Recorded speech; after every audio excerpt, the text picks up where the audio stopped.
Très bien. Donc, au niveau du timer, alors, le timer, c'est quoi déjà le rôle du timer? C'est la réalisation d'une temporisation. D'accord? Et au niveau du microcontrôleur qu'on utilise, le 16F887, on a dit qu'il existe donc trois types de timer. Timer 0, timer 1 et timer 2. D'accord? Alors, le timer, c'est quoi en réalité? C'est tout simplement un registre. D'accord? Le cas du timer 0, la taille du registre, c'est 8 bits. Donc, un registre qui va s'incrémenter la valeur, dans sa valeur, d'accord, d'une valeur initiale jusqu'à la valeur finale. D'accord? Donc, la valeur initiale, il va soit commencer par 0, soit on peut lui déterminer la valeur avec laquelle il commence.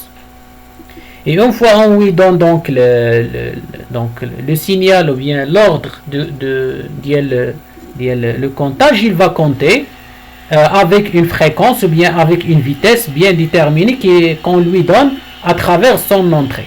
D'accord? Que ce soit d'une source de l'horloge principale ou bien une horloge liée secondaire. Ok? Alors on verra ça. Donc, mais le comptage, il se fait comme vous pouvez voir la figure. Donc, le premier comptage ou bien le premier signal qui fait l'entrée, un signal d'horloge qu'on lui donne, il va impliquer ici une incrémentation, comme vous pouvez le voir ici, de 124 à 125, 126. Et donc, à chaque franc montant, on va faire une incrémentation. Jusqu'à arriver à la valeur finale.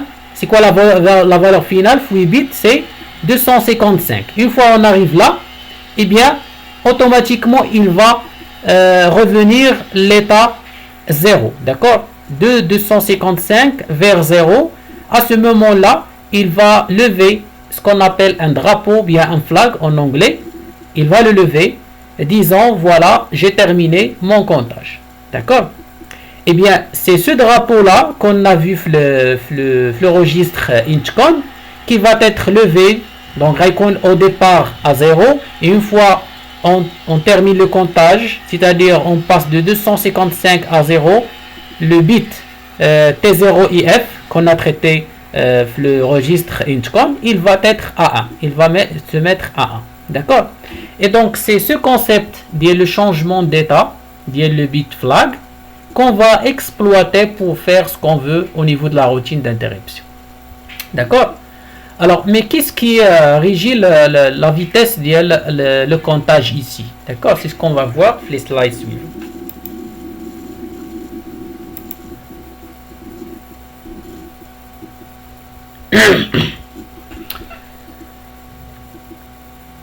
Alors, le timer ici, il vous donne donc une temporisation qui est déterminé avec deux paramètres. Alors, le premier paramètre, c'est quoi? C'est la fréquence de l'horloge d'entrée. D'accord? Alors, l'horloge d'entrée, il a une fréquence, c'est-à-dire il va vous donner à chaque franc montant un changement ou bien une incrémentation le compteur, le timer. Mais également, le deuxième paramètre, c'est le nombre d'impulsions à compter. D'accord? Et quand on aura le drapeau donc A1, d'accord, quand on aura le déclenchement, le débordement du timer, d'accord, après quand? Est-ce que après 256 valeurs ou bien après 10 valeurs, des comptages, etc. Donc là, ce sont les deux paramètres qui jouent pour vous donner une temporisation en termes de temps. Je parle en termes de temps. On peut définir une temporisation d'IL 1 milliseconde ou bien 10 millisecondes, ou bien 50 millisecondes, etc. en se basant sur ces deux types de paramètres. Mais la fréquence qu'on a ici comme paramètre, c'est une fréquence, notre microcontrôleur, qu'on peut la changer grâce aux prédiviseurs, qui sont des prédiviseurs qui existent au niveau du microcontrôleur, et on a deux types.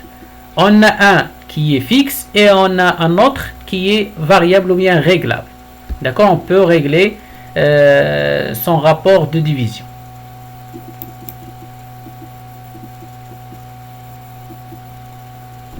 Voilà, donc là on donne un exemple de configuration. Là, le nombre des valeurs ou bien le nombre des les incrémentations à réaliser par le compteur. Supposons ici qu'on donne comme valeur initiale de notre timer, c'est-à-dire on lui initialise par une valeur de 250 ici, et on va déclencher le comptage. D'accord?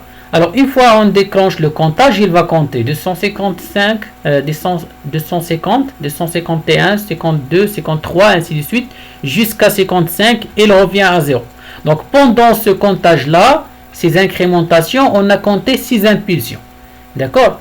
Alors le temps global réalisé par ce timer, c'est quoi? C'est 6 impulsions, le nombre de l'impulsion, fois le temps entre chaque impulsion. D'accord? Avec le temps entre chaque impulsion, le temps entre chaque incrémentation, il est donné par la fréquence le travail, le rythme le travail, le rythme de comptage le timer. D'accord? Voilà le deuxième paramètre, le premier paramètre qu'on a traité ici, ce qui est la fréquence. D'accord? Alors en fin de compte, ici, on va voir donc un bloc qui présente donc quand on va voir un sur le flag, sur le drapeau le timer, c'est quoi? C'est après donc un comptage basé sur une fréquence donnée ici, l'entrée ici l'entrée le timer ici, donc fait de l'entrée, et cette fréquence elle est donnée par un prédiviseur. Il y a également le point ici, l'entrée le précompteur, qui est une fréquence donnée par un autre bloc appelé le prédiviseur ou bien le précompteur fixe. D'accord? Donc le prédiviseur fixe ou bien le précompteur fixe, il va faire quoi? Il va prendre la fréquence source, d'accord, qui vient le quartz ou bien le signal d'horloge principal, d'accord, le système. Il va le diviser sur 4. D'accord? Donc c'est un bloc matériel déjà donné le microcontrôleur, on ne peut pas le changer.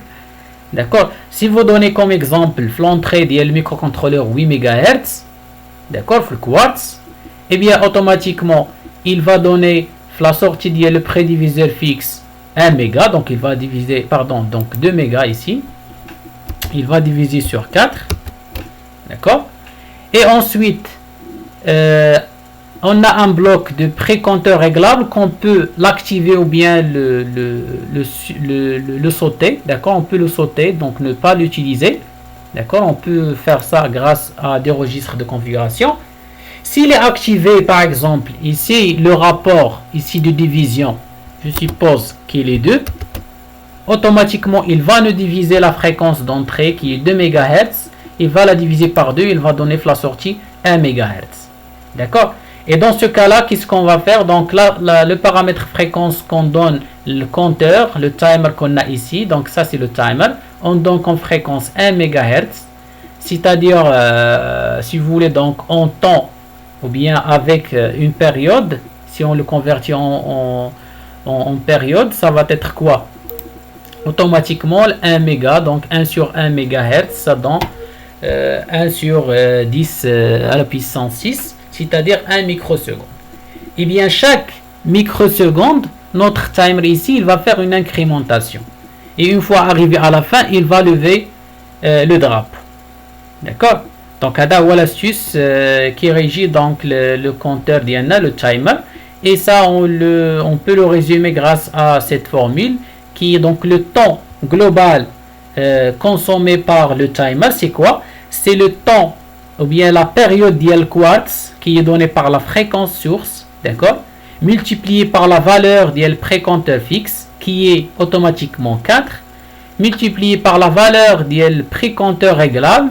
Dans ce cas-là, il est 2, mais vous pouvez la mettre à 1, d'accord, multiplié par le nombre d'impulsions à compter. D'accord, donc le nombre d'impulsions à compter, ça c'est la question de la valeur initiale qu'on donne à notre timer. D'accord, il a atteint à 0, donc le nombre d'impulsions à compter est 256. Il a atteint par exemple 250, l'exemple qu'on a vu tout à l'heure, automatiquement le nombre d'impulsions est 6. Ok. Alors, les timers qui existent au niveau de ce type de pic, on a timer 0, timer 2 qui ont la même taille, 8 bits. ou le timer 1 qui a une taille de 16 bits. Donc la taille, bien sûr, il va essayer ici de jouer là, le nombre d'impulsions à compter.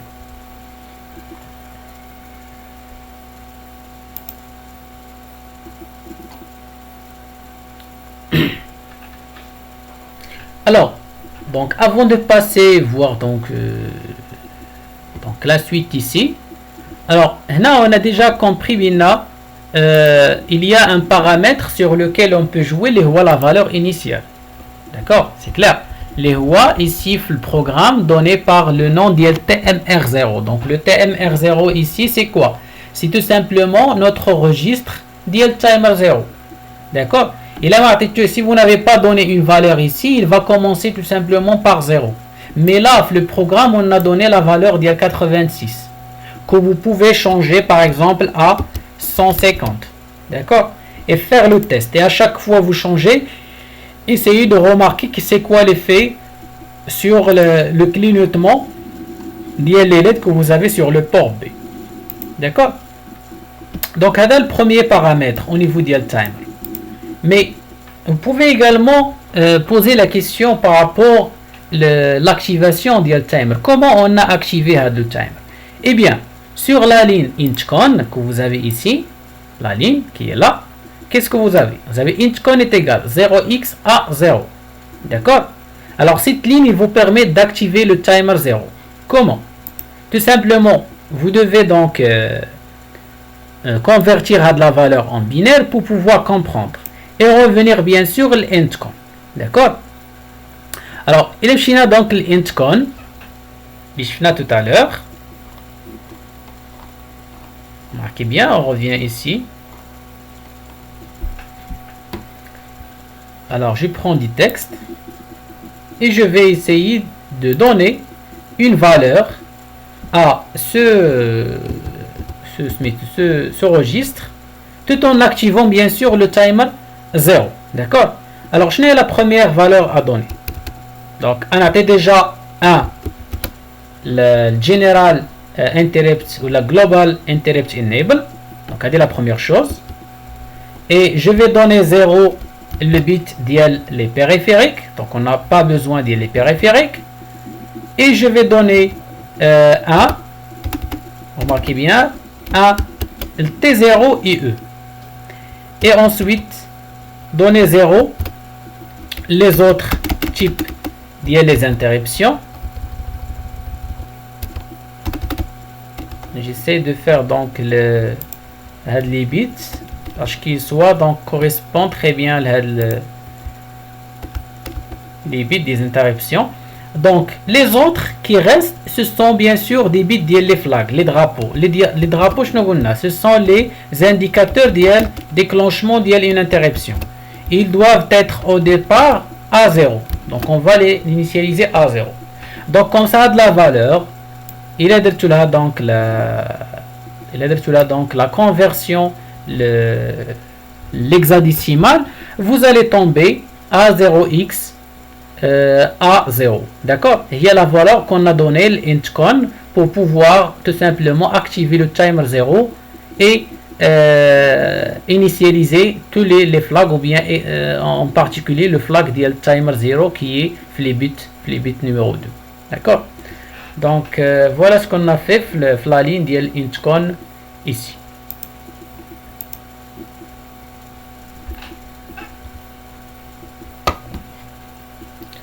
Alors, il y a donc la ligne qu'on a donc TMR0, donc on a donné une valeur initiale registre. Il y a l'intcon ici qu'on a, avec laquelle on a activé le timer 0, d'accord. Mais également la troisième ligne qui est nouveau pour vous également, ici c'est l'option reg, d'accord. L'option reg, on n'a pas encore vu le registre, elle est parmi les registres qu'on va traiter. Il permet d'activer, d'accord, et préciser le rapport le prédiviseur pour le timer 0.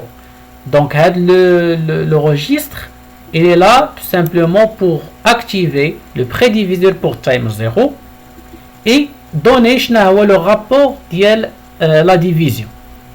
Le voilà. Donc le registre de l'option reg. D'accord? Donc il contient plusieurs bits.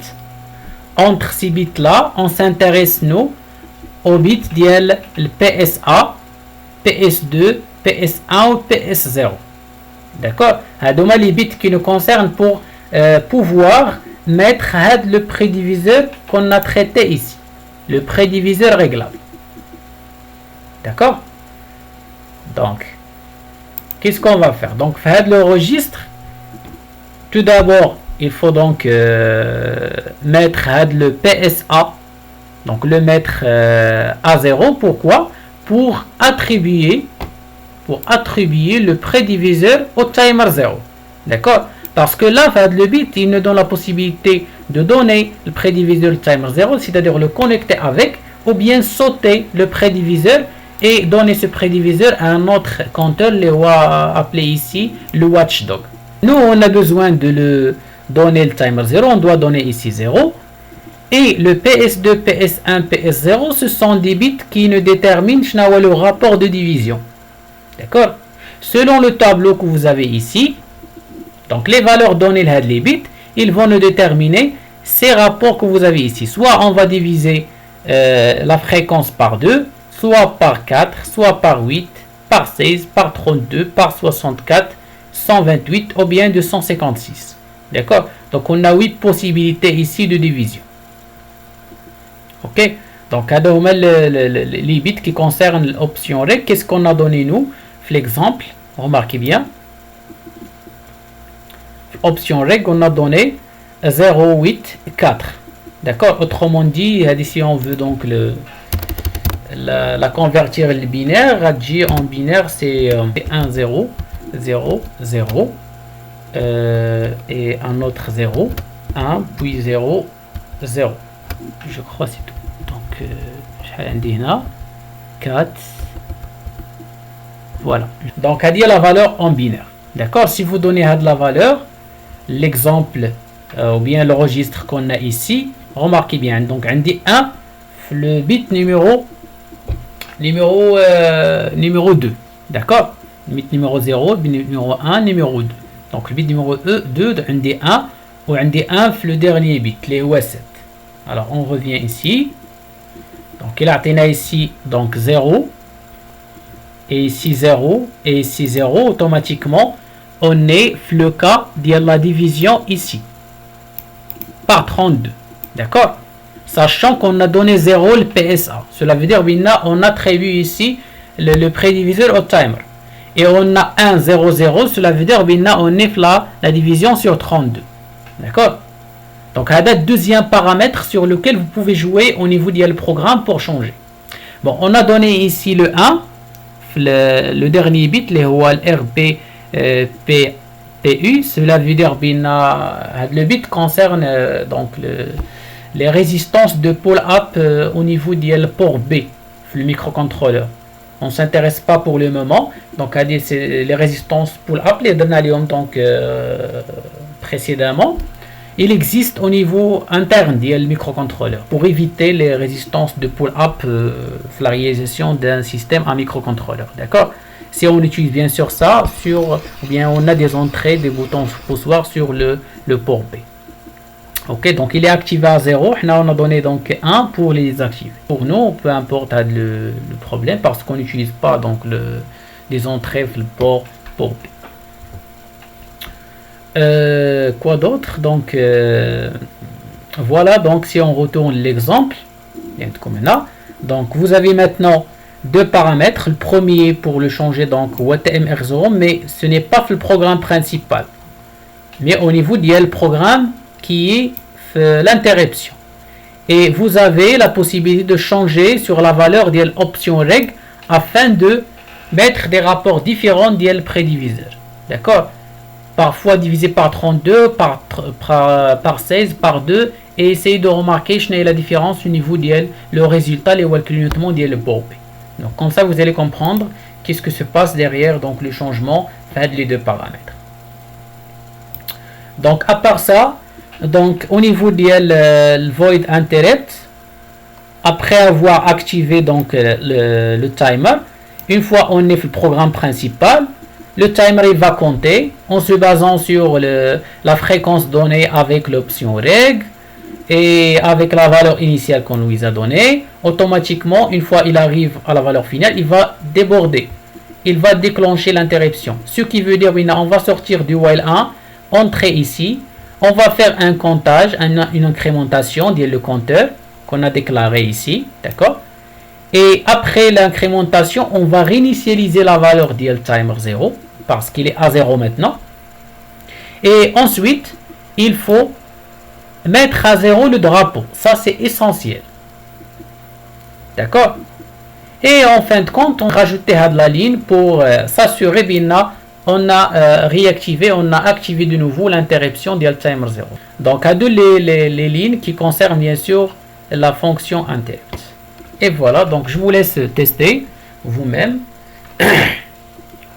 Et je vais essayer de faire une vidéo donc sur le test et l'utilisation des interruptions sur ISIS et Micro C par la suite. Ok? Donc voilà.